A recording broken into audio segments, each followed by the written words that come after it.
सबसे आगे झंडा उठा करके कंधा पर, चाहे महंगाई के खिलाफ, चाहे किसानों के साथ अन्याय होने के खिलाफ, चाहे बेरोजगारी के खिलाफ, हर चीज में जो है रघुवंश बाबू आपको संघर्ष में या आंदोलन में वो पीछे नहीं बल्कि आगे दिखते रहे। पूरे देश में मनरेगा जैसे एक महत्वपूर्ण योजना देने का काम किया और ग्रामीण विकास मंत्री रहते हुए बहुत सारे जो है से उन्होंने वर्क करने का काम किया है। इसलिए देश में उनका योगदान रहा है, उनको निश्चित तौर पर देश में का भारत रत्न उनको मिलना चाहिए। इस न्यूज़ के प्रायोजक हैं अफजल फर्नीचर। राजद के संस्थापक सदस्य व पूर्व केंद्रीय मंत्री स्वर्गीय रघुवंश बाबू के प्रथम पुण्यतिथि के अवसर पर मुजफ्फरपुर में आयोजित श्रद्धांजलि सभा में नेता प्रतिपक्ष तेजस्वी यादव के साथ राजद के कई विधायकगण, पूर्व विधायक, पूर्व मंत्री एवं अन्य दलों के नेता, पूर्व मंत्री, विधायक शामिल हुए।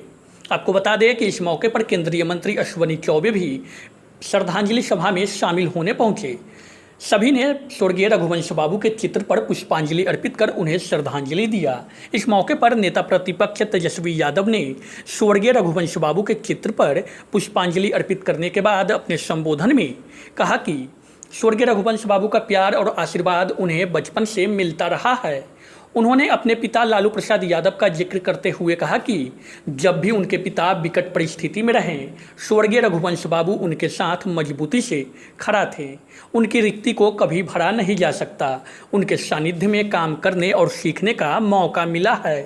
सादगी के साथ जीवन जीने वाले स्वर्गीय रघुवंश बाबू गरीब, शोषित, मजदूर, पीड़ित और उपेक्षितों की आवाज़ थे। जीवन पर्यंत उन्होंने अपने राजनीतिक जीवन में नीति और सिद्धांतों से कभी समझौता नहीं किया।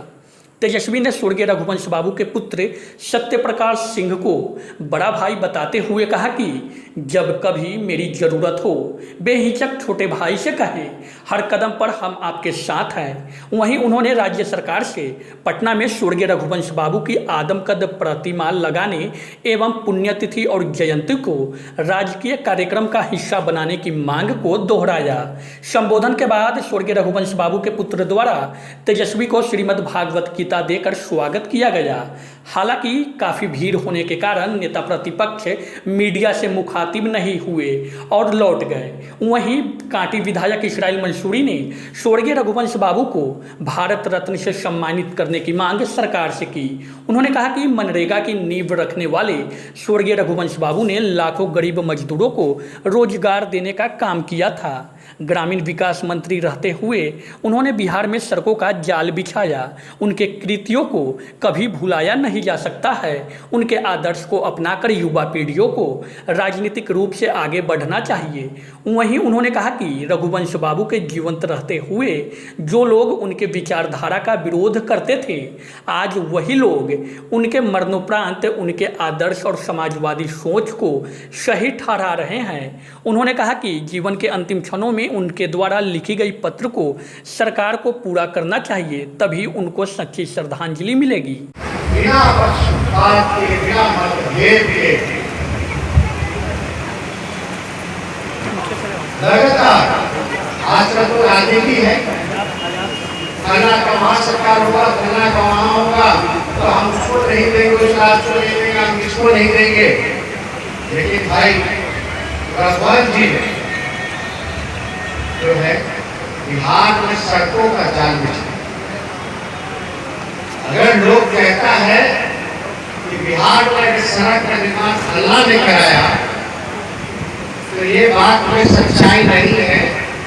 सही क्रेडिट जाएगा बिहार में। अगर प्रधानमंत्री सड़क योजना के तहत सबसे ज्यादा अगर पैसा मिला पूरे देश में, तो रघुवंश बाबू ने दिया।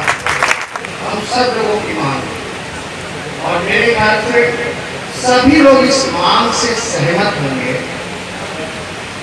कि रघुवंश बाबू जी का राजकीय सम्मान मिलना चाहिए, राजकीय समारोह होना चाहिए। और वही नहीं जो आखिरी दौर में उनकी अंतिम इच्छा थी, और आखिरी चिट्ठी जो उन्होंने सरकार को या नीतीश कुमार जी को लिखने का काम किया, कोई बड़ा काम तो है। जनहित का काम है, कोई रघुवंश जी का कोई व्यक्तिगत काम तो था नहीं। तो हम अपील करना चाहेंगे, और जब सब लोग यहाँ बैठा है तो ये प्रस्ताव भी पारित करना चाहिए, ये मांग करनी चाहिए। सही में श्रद्धांजलि होगी, सबसे आगे झंडा उठा करके कंधा पर, चाहे महंगाई के खिलाफ, चाहे किसानों के साथ अन्याय होने के खिलाफ, चाहे बेरोजगारी के खिलाफ, हर चीज में जो है रघुवंश बाबू आपको संघर्ष में या आंदोलन में वो पीछे नहीं बल्कि आगे लिखते थे और सबको मोटिवेट करते थे कि लड़ना है, लड़ाई लड़ करके ही जीती जाएगी। हाथ में हाथ धरे बैठ करके लड़ाई नहीं जीता जाता। सबसे पहले तो आज रघुवंश बाबू देश के जाने माने समाजवादी नेता थे। आज उनकी प्रथम पुण्यतिथि मनाई गई है।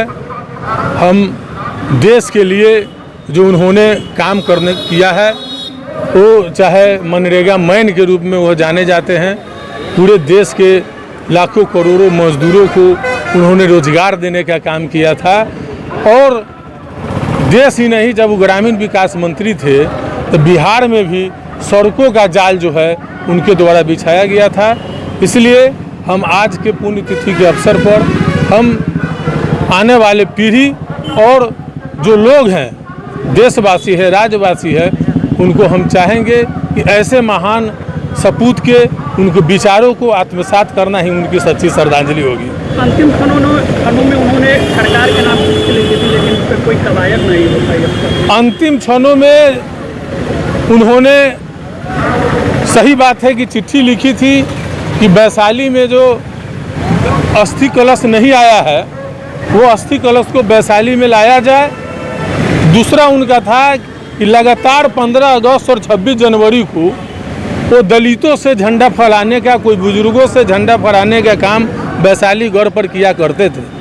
उनका मांग था कि यदि 26 जनवरी को गांधी मैदान में अगर राज्यपाल झंडा फहराते हैं तो मुख्यमंत्री जी वैशाली के मैदान में गढ़ पर झंडा फहरावे, और जब मुख्यमंत्री वहाँ फहराते हैं तो राज्यपाल यहाँ फहरावे।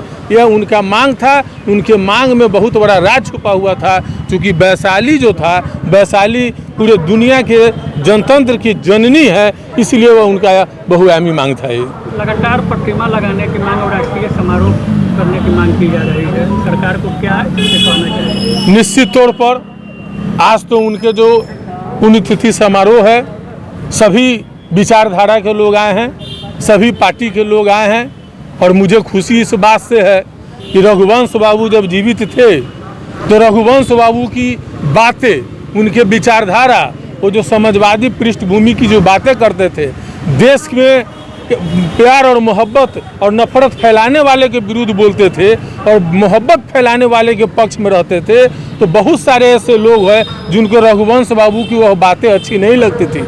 लेकिन आज हम खुशी व्यक्त करते हैं कि चलिए कम से कम उनके चले जाने के बाद तमाम विचारधारा के लोग यह मानते हैं कि रघुवंश बाबू एक महान आत्मा थे। क्या भारत रत्न मिलना चाहिए रघुवंश बाबू? निश्चित तौर पर रघुवंश बाबू का जो देन रहा है और जो उनकी सादगी रही है और जो उनका रहने सहने का जो तरीका रहा है और जितना उन्होंने देश को दिया है, बिना गार्ड बॉडीगार्ड के वह चलते थे, बिना प्रोटोकॉल के चलते थे, सामान्य जीवन जीने वाले व्यक्ति थे। खेत के किसान, मजदूर, गरीब, रिक्शा ठेला सबके बीच में बैठते थे और पूरे देश में मनरेगा जैसे एक महत्वपूर्ण योजना देने का काम किया और ग्रामीण विकास मंत्री रहते हुए बहुत सारे जो है से उन्होंने वर्क करने का काम किया है। इसलिए देश में उनका योगदान रहा है, उनको निश्चित तौर पर देश में का भारत रत्न उनको मिलना चाहिए।